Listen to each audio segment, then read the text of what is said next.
Hello, my loves. I'm Joy Deja King, and if you want to watch me transform into my Stacking Paper Part 5 cover, then keep on watching. I hope you enjoy.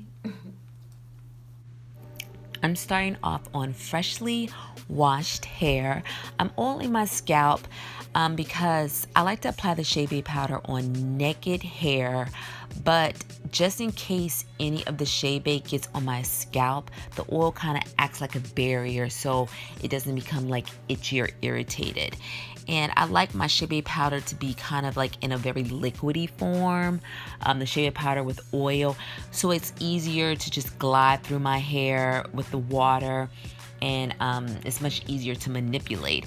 And I do plan on keeping this in my hair for 5 to 7 days. I'm not going to take it down and manipulate it.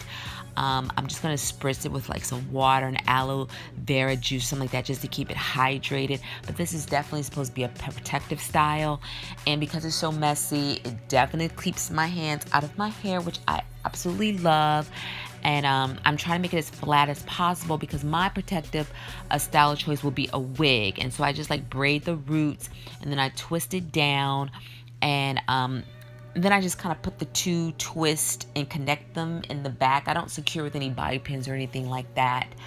But and then after the 5 or 7 days of me having my hair like this, I'll then co-wash my hair and reapply it again.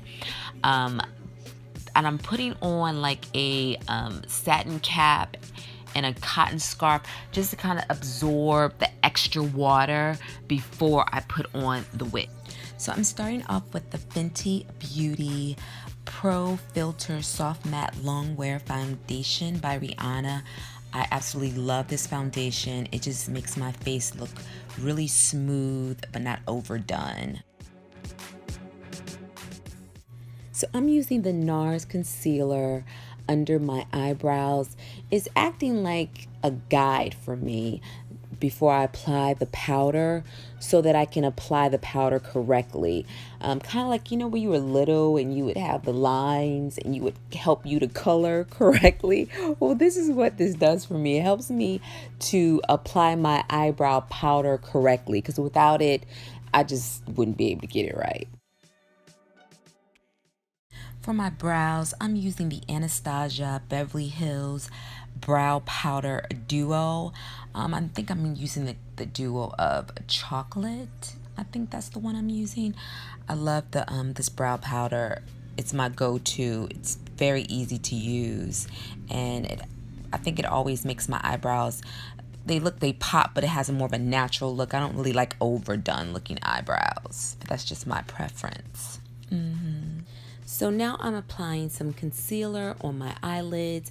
I'm using the Maybelline Age Rewind. That concealer is amazing. It has to be my favorite concealer right now. And the price point is awesome too. But I'm just using that as my primer basically for my for the eyeshadow I'm about to put on. And also I'll be using it as a concealer under my eyes.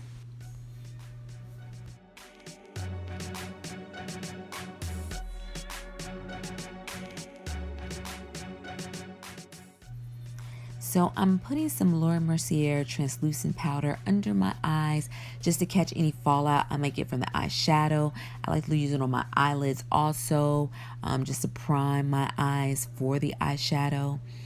And I then like to go in with my favorite Wet n Wild. I don't know if it's a bronzer, but I just like to use it on the crease of my eyes before I apply any eyeshadow because I think it really makes them pop. And the star of the show is the Anastasia Beverly Hills Soft Glam palette.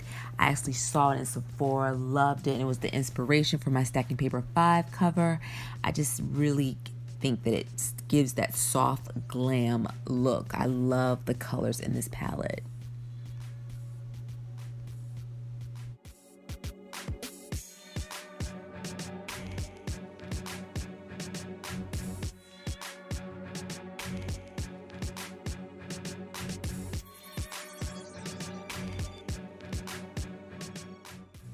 I'm using the Too Faced Better Than Sex mascara. Love it. Tried so many mascaras. This one always wins. So I'm putting on lashes. These are the Salon Perfect brand and the Glam version or something like that. I got them from Walmart. I absolutely detest putting on lashes. It takes me like 20 hours, but I'm doing a book cover and I want a glam look, so of course you need lashes. So now I am highlighting and about to contour my face. And I'm using the Maybelline Age Eraser once again for the highlight concealer. And I'll be using the Wet n Wild makeup stick. It's like a contour stick. So I'm using that to contour and highlight. This is my favorite part. It's always so much fun to me just to kind of like see how crazy you look at first and then how it all comes together after you spend forever blending.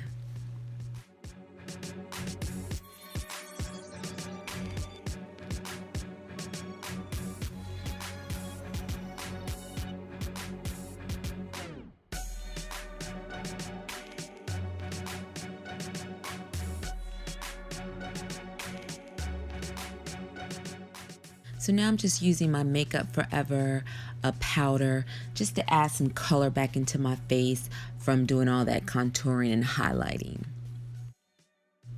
So now I'm using the Milani bronzer just to go in all the places where I use the contour stick, just to kind of like really make it pop and put a little bit more color in there.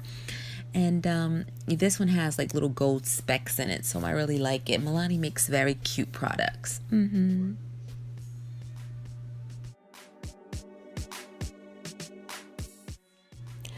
adding some Milani blush to my cheeks. I think it's like a rose gold color. And then I'm going in with some Fenty Kilowatt Trophy Wife. I'm going for a glam glowy look, and what is more glam and glowy than the Trophy Wife highlighter? And so I'm just going to be dabbing it everywhere. Personally, I don't think a person can glow too much, but I am going to use my powder, just to kind of dab it down just a tad, because I don't want to kind of like overdo it, but I do want to overdo it, you know what I mean? So yeah, I'm just going all in with the Trophy Wife, so my face has that very glam glowy look. So I'm going in with the setting spray, which is Urban Decay B6. I always use that as a primer and to set my final look. And then I'm doing my lips. I'm using Makeup Forever lip liner, some Anastasia Beverly Hills lipstick with some Victoria's Secret lip gloss. And then I always go in with my Fenty gloss. I think it's called Fenty Glow. I just think it makes your lips like really pop and shine. Without gloss you can't floss. I'm so silly. But yeah, now I'm just looking at my hair, my wig. I'm taking it down and just kind of finishing up to prepare me for my final look. And yeah, I think it came out really, really cute. I'm loving it. Just giving me that, soft glam glow that I was going for. And now I'm kind of just like, I guess I'm feeling myself, checking out my angles and things before I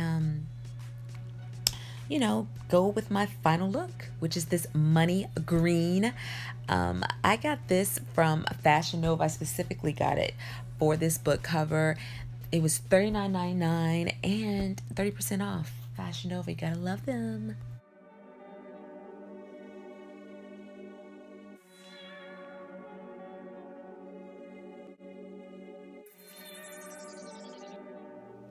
Hello, so I'm back with the book tip of the week. So this book tip is inspired by an email that I recently received from an aspiring author. It's her first book, and she's having difficulty completing it. And I think we've all been there, but I know it can be especially challenging for your first book. And the advice that I gave her with some advice that I actually received when I first started in the business from someone who was like a mentor to me, Walter Mosley. And he said, no matter how difficult it might be, try to write a little something every day, because the more that you write, your mind and the creativity level will start to open up. Now, when I'm dedicating my time to writing a book, I really try to write a little bit every day. I don't care if it's only 15 minutes. And I noticed that he was absolutely right. Every day as the days progress, my emotional attachment to the characters, my creativity level, everything just goes to the next level, and it gets easier and better. And so my advice is definitely every single day, just try to write a little something. And eventually that kind of like being stuck and not knowing what to do next, it will disappear. So I hope you all found that tip helpful, and thank you so much for watching, and I will definitely chat with you later. Bye. Bye.